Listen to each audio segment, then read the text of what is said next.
see him, but his name is there. Haribol, Haribol.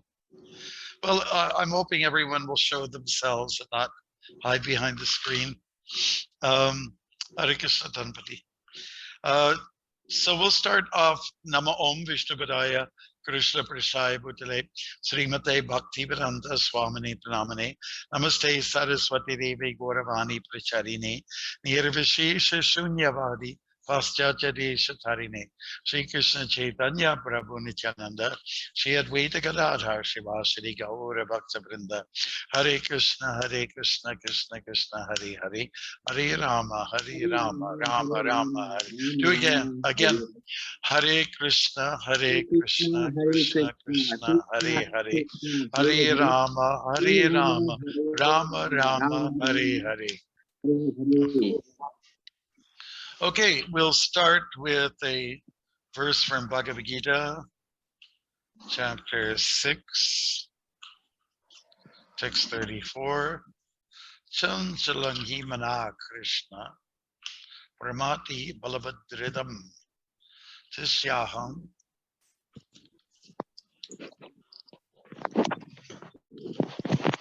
And just get, if you want to follow here, 634. Tasyahang nigrahang manyevai or ivasudushkaram. The mind is restless, turbulent, obstinate, and very strong, O Krishna. And to subdue it, I think, is more difficult than controlling the mind. Purport by Srila Prabhupada. The mind is so strong and obstinate that it sometimes overcomes the intelligence, although the mind is supposed to be subservient to the intelligence. For a man in the practical world who has to fight so many opposing elements, it is certainly very difficult to control the mind.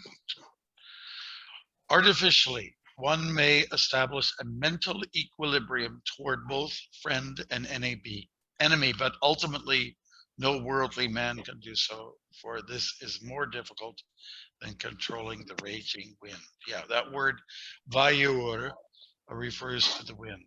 It's easier to harness the wind than the mind. The mind is absolutely crazy. So when we use the term mindlessness, it means you're led by the mind. You're led by stupidity.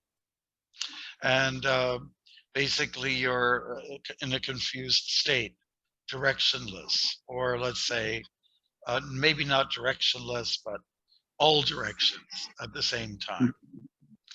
And somebody said yesterday, the word monkey, the first part is mana, mind, and it's just going like a monkey from branch to branch all over the place. That seems to be its operations.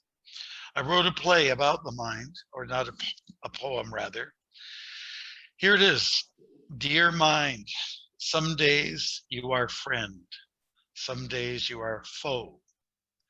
You swing moods up, you swing them low. I can't always trust you're not in one place. You respond well to lust, big dose, or a trace. You lead me to greed. It's not what I want. You convince it's a need. In truth, it's a taunt.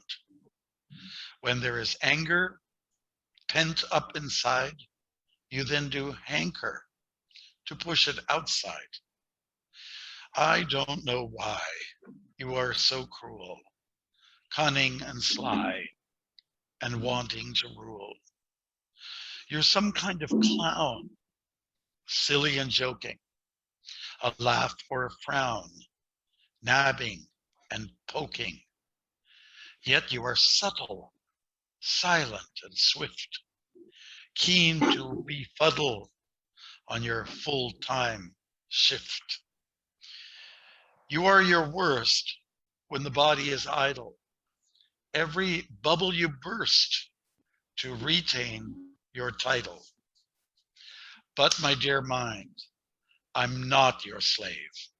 I'll reverse the role, get you to behave and under control. It's my turn to reign, so settle down, sit. Magic is in the name. It's the perfect fit. The art to cooperate can take out your sting. So let's celebrate.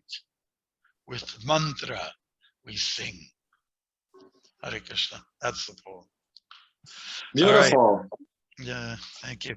Oh, and it's written by a former foe. Sincerely, your former foe. Enemy. Now a friend, because it's under control. Mindlessness, we touched on it.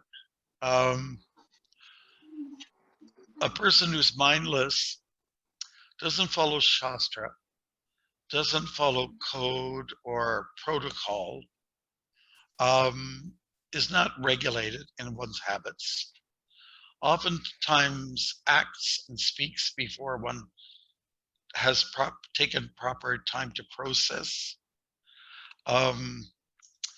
The mindless person is one who's whimsical. And in chapter 16 of the Bhagavad Gita, Prabhupada actually uses another word, if you're looking for a synonym to the word demon, he says whimsical. It's very interesting.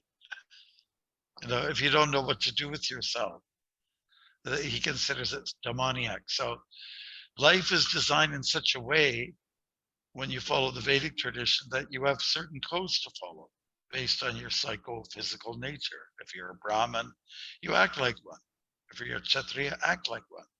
If you're a Vaishya, act like one. And if you're a Shudra, act like one. But contribute something to the society. And don't be off that grid, because you are a human. And basically, if you don't fit into the grid, then you're either a pure Vaishnava, you don't have to follow any rules or regulations, or you're just downright weird, strange, creepy, a menace to society. You're pretty much a demon. Here's some famous phrases about the mind. Don't be pushed around by the fears in your mind. Be led by the dreams in your heart. Here's another one. The mind is not a vessel to be filled, but a fire to be kindled. And here's another good one to be remembered. Happiness depends on your mindset and your attitude. So we all have a mind. I see Kala, he's putting his fingers by his mind. So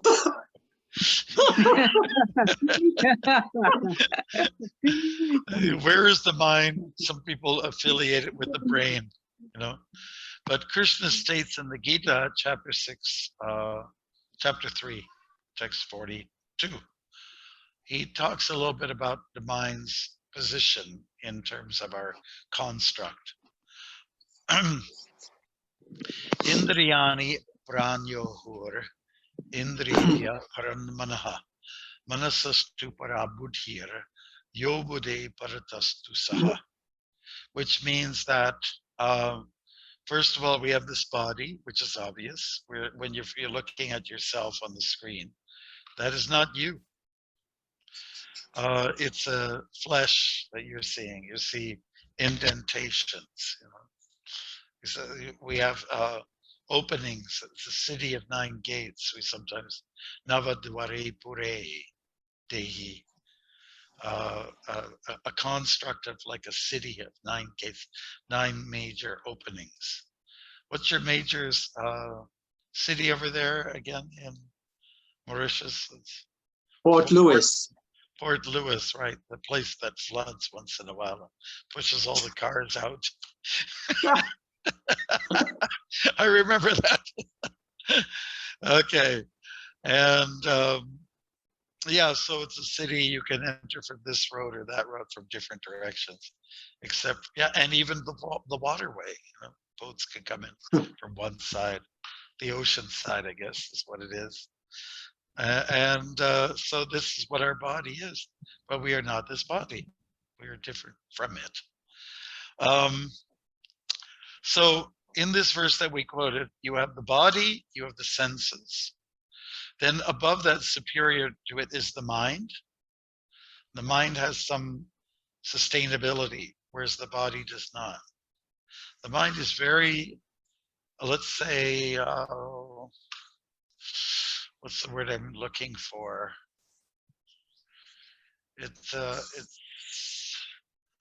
It's vibrant in a way. It stays alive. I'm looking for a word. You know, anyways, it'll come to me. And it is like a vessel, a subtle vessel that wants to harbor, boats of thoughts, thoughts, impressions. It stores them. And some of those impressions come to haunt you later on. They pop up like a computer. Hey, I wanted to leave that behind. That was a nightmare. But the mind seems to be a storehouse of all kinds of stuff, surrealistic imagery and desires and ambitions, and also fears and a lot of emotions. A lot of things filter through the mind. And a person who is mindless is somebody who's led by the mind, which is not a good arrangement. If somebody says, hey, listen, bro, you're out of your mind, that means that they don't approve of what you're doing, that you are misled. And sometimes people say, mind your own business. Means be attentive to what you have to do, and don't stick your nose into my business. Don't mind your own business. I changed my mind. I decided to become a Hare Krishna devotee. First of all, I was thinking about yes, no, yes, no, yes, no, maybe so. But then I decided I'll become a devotee. And the mind will tempt you and say, why are you a devotee? Why are you doing this? Why are you doing this? Why are you doing this? Guy on the stage is doing this. What's it all about? Details have to be given. Says, I'm not getting any gratification out of it. The mind is also sometimes called the sixth sense. I don't know if anybody ever saw the movie The Sixth Sense. It's pretty amazing. Yeah. I met the writer, the director of that film once. He's a nice guy. He's really nice. Shyamalan K. Knight, something like that. A South Indian boy who was raised in America. Yeah, he did a good job. That is a freaky movie. And after you see it, you say, wait a minute, what's going on? Somebody said something about a ghost.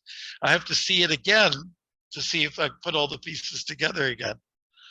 So when we use that term sixth sense, it means it's a dimension that we can't always comprehend. It's oftentimes beyond what we can see and smell and taste and touch. So the mind is the sixth sense in terms of when we have the knowledge acquiring senses. There's the eyes, the two nostrils, the mouth, and there's the two ears. You know what our native people say in Canada? Never let your mouth get in the way of your two ears. If you have two ears, that means that you're supposed to be spending more time listening than speaking. How true, right? So the mind is the next door neighbor to the intelligence. Indriyani, that means intelligence or senses. Mana refers to the mind. Next to the mind is buddhi. Yo buddhe paratastu saha. Saha refers to the soul, the atma, the jiva soul.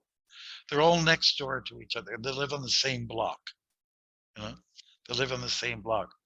But you have to spend maximum time with the soul, the development of the soul, and with your intelligence.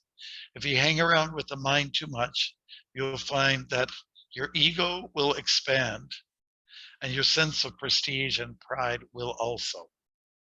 So one has to be very careful. And Krishna states in the Gita, control the lower self by the higher self. So now we're going to talk a little bit about the term mindfulness. What does it mean? It's a very common, cozy, and hip word these days. Enter into mindfulness. What are people saying like that? What do they mean by that? Well, if you follow a standard kind of, maybe a meditative group or a yoga group, they'll use that term, be mindful, have mindfulness. And it can be misinterpreted. For a lot of them, it means do not think very much. Do not get tied up in too much of your thoughts. Or if you're going to have thoughts at all, have happy ones. And that's the truth. Most of the mind is full of garbage. And therefore, it is said in this one quote that better to use your mind as a place to kindle fire, to burn up those thoughts. Chapter 4 of Bhagavad Gita is called Transcendental Knowledge. And it's supposed to, like, if you immerse yourself in transcendental wisdom, then you will actually burn up a lot of these desires. They'll turn into ashes. And they won't have so much significance, as they once did have. So we really need to step up on our devotional endeavors, and then the mind should turn into a friend as opposed to a foe. When the mind is under control, then it's your friend. When it's controlling you, then it's your enemy. Now, this all sounds really good, but it's not so easy to accomplish, because as any one of you will know by your own experience, that I don't know how to control my mind. I'm chanting Hare Krishna, I'm trying to hear the sound, but my mind goes astray. And so I'm frustrated about this. What should I do, Maharaj? And usually my answer to something like that will be, oh, thank God you're normal. Thank God you're like everybody else. But those of us who are in the bhakti field, we may know a little bit more than others. Most people don't know how to draw a difference between the mind and the brain, or the mind and the soul. They don't draw lines. They don't make distinctions. But Lord Krishna is helping us to understand the hierarchy of the self by looking at these things more analytically. Now, the mind, you cannot empty it, really. It has to have stuff inside of it. Just like if I take a garbage bag and I think it's empty, I can say it's empty. Or I can take a mug, say, see, my mug is empty. But it's not empty. There's air inside, there's space. At least there's two elements. And within air, there's a certain amount of moisture as well. The mug itself is made of earth. So there's no way that you can actually empty the mind. So don't even try to go there. Even if you think about not thinking, you are thinking. And with the mind, we think. All right. So the mind needs to be trained. It's like a wild animal. And if you can train it when it's young, like a lion cub that was orphaned, the mother's not around, somebody shot the lion. So the cub is now orphaned. What are you going to do with him?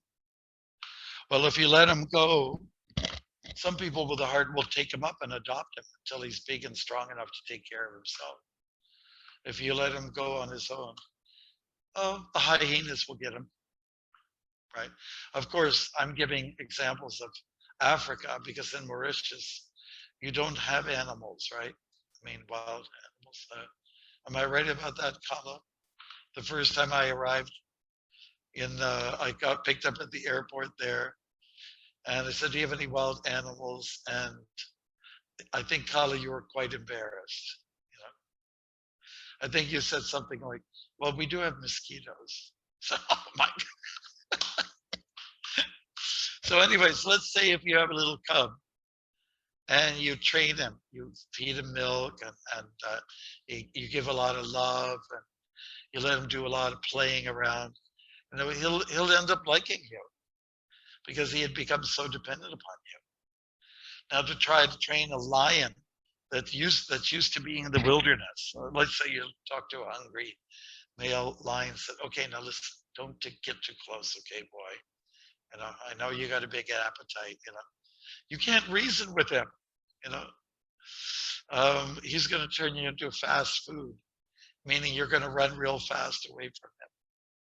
My favorite T-shirt that I see that they sell at the airport here in Toronto is Canada Fast Food. And so they have an image of a bear chasing a person. And so they call it Canada Fast Food. The food is the human and he's running away real fast. But anyways, you should never run if the bear is on your track. That's the worst thing to do. Anyways, some tips for when you're in the wilderness, camping out somewhere. So the mind can be filled up with good thoughts. Therefore, Krishna says, Vita raga bhaya krodha, mama yaman upasarita, bahavo jnana tapasa, puttamadbhama agata. That means that being freed from attachment, fear, and anger. Many, many persons have become purified by knowledge of me. So that means that it's a hopeful verse, and it's saying that many people have followed this path of bhakti and have tried to saturate their minds with Krishna. How do you saturate your mind with Krishna? Well, there's many practical things you do. You offer food that's offered to Krishna, so you consume Krishna in a certain sense. You adorn your walls with leelas of the Lord, so that's how you can saturate yourself. Just like I see, some of you have pictures of Krishna above your heads, right above you. And only Sartak has got like a maple leaf. He's the only oddball here. But and then what do you talk about? Talk about Krishna. Talk about his service to Krishna. Chant his holy name. And these are some of the practical tips that we can implement in order to saturate ourselves with Krishna. One of my favorite, I guess, jazz songs was by Ray Charles, an African American. He sang, Georgia, Georgia. I know Kala will know. But Georgia on my mind. Georgia. The chorus goes, Georgia on my mind. Georgia's not the state. It is, he's talking about a girl, a woman by the name of Georgia. You're on my mind. And if we look at the pastime of Arjuna and Subhadra, they were just love struck with each other. They just couldn't get each other off their minds. It was like real love, like Romeo and Juliet style. Absolutely immersed. Can't get that person out of your mind. And so that's what we kind of want in a more pure way, a more pure fashion with Krishna. We want to invite him into our mind. And that is mindfulness. When you fill your mind with him. So a lot of people are stuck in this area. I'm not sure if I believe in God. I'm not sure if God is a person or God is just a power, an entity, an energy. But take it from the Gita itself. God is a person. Bhagavan Avacha, someone who speaks. Bhagavan, one who possesses all opulences. And the opulences are super attractive, detached from the world, or renounced. Very strong physically in many other ways. Super intelligent. What else can we say about him? We have 6 qualities that make up Bhagavan. So richness as well. You can undo yourself. Yes. I was just saying richness as well. One who possesses ultimate richness. That, like Krishna, he owns all the real estate. Yeah. Sarvaloka Maheshwaram. Yeah. He owns everything. Yes. He's renounced, detached, and he's famous. Well known in the world. This is God in full. Krishna has all these attributes. We cannot have them. We might have 1 of them, or 2 of them, or 3 of them, or 4 of them, 5 of them maybe, or even 6 of them, but not in full. Not like Krishna has. He's Bhagavan, means he who possesses all those things. Now, there's no culture in the world, or faith in the world, or tradition in the world where we have so much information about God. It's all there. Bhagavad Purana. It's all about him. And whenever you say Bhagavat or Bhagawan, it's all about, God, Bhagavan Avacha. And we learn from him. He has so many good qualities. Anybody ever seen the film, The Legend of Bagger Vance? It's about the Bhagavad Gita. Will Smith plays the role of Krishna. It's all quite subtle. And I forget the name, Matt Damon or somebody plays Arjuna. His name in the movie, his character is Mr. Arjuna. Arjuna. And he came back from the First World War to Savannah, Georgia. Here we go with Georgia again. And he's depressed. People are out of work. After the First World War, there was a depression.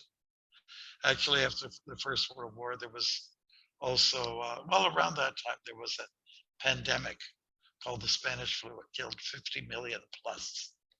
50 million people died from that virus.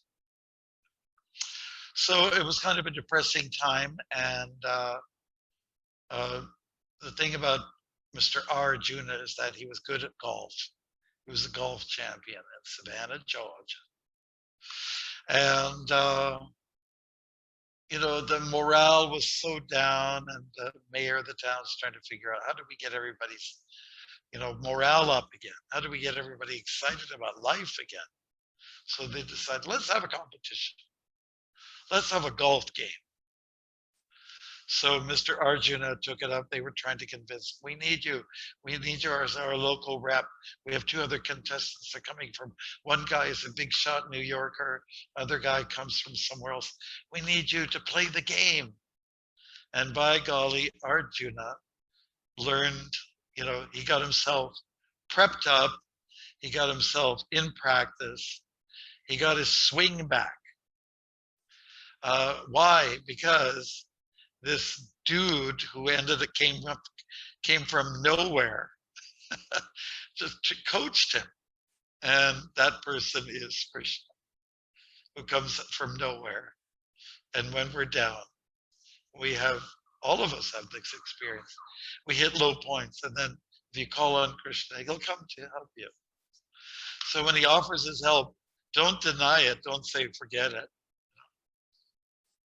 We chant Hare Krishna, saying, Krishna, please come and fill my life.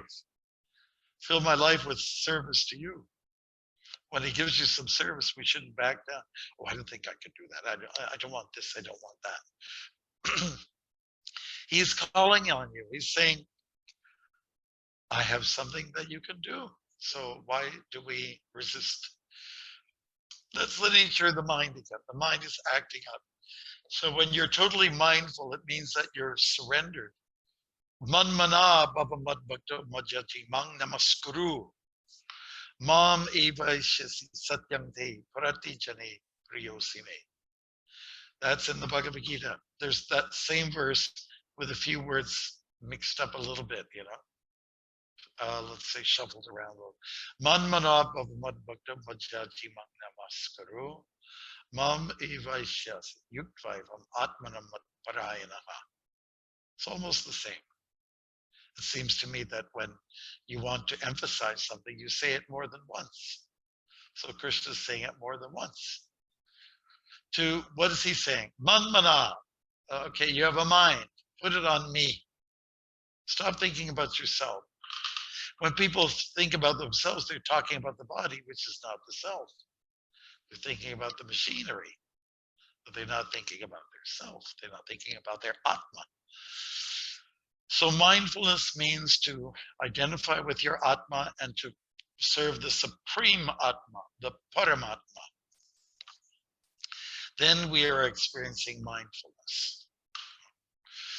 Some of the things that do help us to get Krishna more into our heads, so to speak, is that it is what some of the yogis do. Get into a good sitting posture, do some breathing exercises, do some asanas.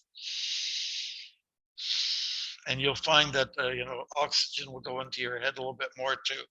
It really does help to relax and settle down a little bit more. So you can concentrate on the Mahamantra, Hare Krishna, Krishna Krishna, Hare Hare, Hare Rama, Rama Rama, Hare Hare. So the goal of life is to fill it with Krishna. And we have to start with the subtle self, which is the mind. And always be steered or guided by the buddhi, the intelligence. After all, they're next door neighbors. It shouldn't be that difficult to contact your next door neighbor. Just like if you live in a house there, Dhanapati, you live in a house, right? Dhanapati, you live in a house, and somebody lives next door to you. All you have to do is reach out, shout somebody's name, hello, and they're right there. And they're usually there to be helpful. Because neighbors, they like to help each other because there's times of need.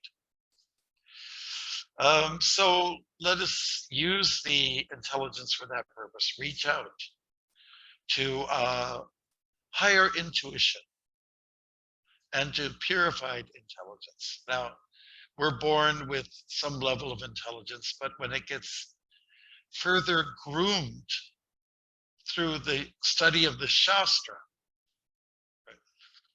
Don't you like that color, the Bhagavad Gita? I almost feel like merging into it. Beautiful color. Bathe your intellect in this stupendous dialogue. In the morning, I bathe my intellect in the stupendous and cosmogonical philosophy of Bhagavad Gita, in comparison with which our modern world and its literature seem puny and trivial. That's by Henry David Thoreau, who was a big walker, by the way. He was a big promoter of walking. So this is what we need to do, is to kind of fill our minds with Krishna, and to do that the best way we can. If you have a favorite picture of Krishna, then immerse yourself into it. Try to enter into the picture. I'm not talking about crazy people, what they sometimes have to do. But we tend to do that. We get absorbed, caught into a picture sometimes. And sometimes people get very tearful and emotional when they see themselves in a boat on a lake where it's all tranquil. And they just feel like, that's where I want to be. Let me be in the picture. Let me enter into it. So when we see pictures, we have Krishna said, let me be with him. George Harrison sings, I really want to be with you. I don't really want to see you, Lord. And he says something, how it takes so long. Okay. It does take a while, doesn't it? To fully, like a sponge, pull Krishna into your life, because we resist so much. We want to say, oh, Krishna, yeah, but I still want a bit of Maya in the mix, Well, how much do you want of Maya? Well, not so much, but a little more than maybe I deserve, If it's 50-50, we have a fighting chance. But we're very attached to our Maya. My particular kind of food, or even my fantasies inside of my head. We're very attached to my thoughts, which are, when I say fantasy, like the monkey, you can't realize most of your fantasies. If everyone was thinking my fanciful nature will be fulfilled, that means I'll have lots of, girlfriends, boyfriends. We'll have lots of partying, and that. This is what we anticipate, right? We anticipate that kind of thing, entertain that within the mind. But now we have to make a shift. It's a paradigm shift. In Bhakti, we say, that takes you nowhere. That's the one thing about the mind that is not plugged into higher intelligence. It will think about immediate sense gratification. And when the mind is plugged in to the intelligence, will say, I'm going to do the things that will give me long-term benefit, which in Sanskrit is called Shreyas, long-term instead of short-term benefit. So we have to, look at that distinction, long or short-term benefit. Just like to give a practical example, I try to get a good education because it will help me in the long run. It will help me. I'll be able to have better opportunities, maybe better salary. I'll have more experience. I'll see the world from a more educated point of view, as opposed to a whimsical point of view. Yeah, so these are the things that can help us to go from a mindlessness situation to a mindfulness. Yes. And the mind is with us, unfortunately, and it is like a clown, as we were saying. And it can almost make you laugh. I sometimes feel like a sad clown when I think about the things that might be on my mind. Oh, that's so sad. I have so much. I have the best food in Krishna consciousness. I have the best people, the best music, the best philosophy. And yet my mind is thinking, there must be something else out there. It isn't out there. It's not there. So we are encouraging our devotees to kind of make this their last life. That we should stop the samsara, this circle of life, and be done with it. Be done with it. And the way we do that is to surrender.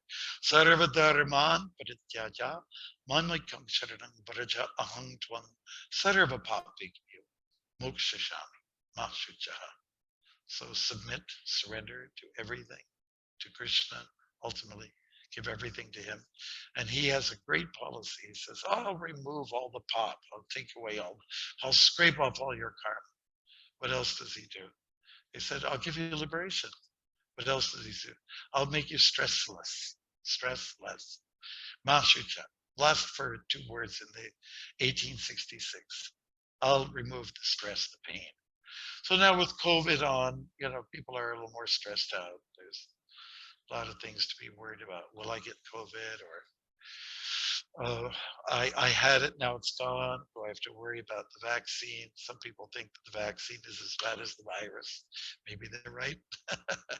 But we don't have to live in fear so much anymore when we have Krishna in our life. How does Krishna come easy into our life? Get the Sangha, get the association of devotees. Hard to do these things alone. I can't imagine being in Mauritius on one of those mountains way up at the top, and exercising Krishna consciousness all by myself and living off of, what are those fruits that grow there? Up on the mountains there. Guavas! There were red ones, weren't they? Yes. Red guavas, about this big, not too big, but yeah, what good times we had. All right, so turn the mind. You don't have to squish the mind. You don't have to squelch it. You just want to turn it around and get it to like the practice of Krishna consciousness, which comes in 9 different shapes and forms. Shravanam kirtanam vishnu sparanam padasevanam archanam vandanam dasyam sakyama nivedanam. 9 processes that will help us to make our mind full and happy. We become happy chappies. Hare Krishna. Good. Can I read to you one more poem that I wrote about Hanuman? Hanuman's birthday was last Monday. And so we wrote a little bit. We wrote something on him. I'm just going to try to find it. It's going to be in another book. But you can think about some questions in the meantime, okay? While I find thing about Hanuman. Okay, there he is. That's Hanuman. He is the power of devotion, whether still or in motion. Assistant to Sri Ram and his brother Lakshman. A warrior set to serve, a person of solid nerve and of bodily strength. He would go to any length to recover Ram's princess, circumstantially in distress. He came to her in small size, to take her back no compromise, but she held to her principle, though suggestion was irresistible. Ram was her only man to touch. Hanuman understood her very much.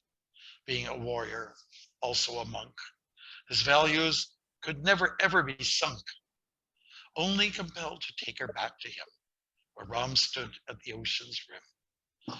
At first, she took him as adversary. A monkey to trust is so contrary. On presenting Ram's ring token, that gesture said more than anything spoken. The celibate warrior soared back to Ram and told of her waiting for him to come. With club in hand, the primate was up to attack. Rascal Ravan, being doomed for a broken back. To the one we love, everyone's man, impart an ape. That's Hanuman. Hare Krishna. Jai. All right. So we're at the point of quarter to the hour here, and we're going to leave some period for your questions and deliberations. Anything. I heard someone. I don't know if that was a question or comment.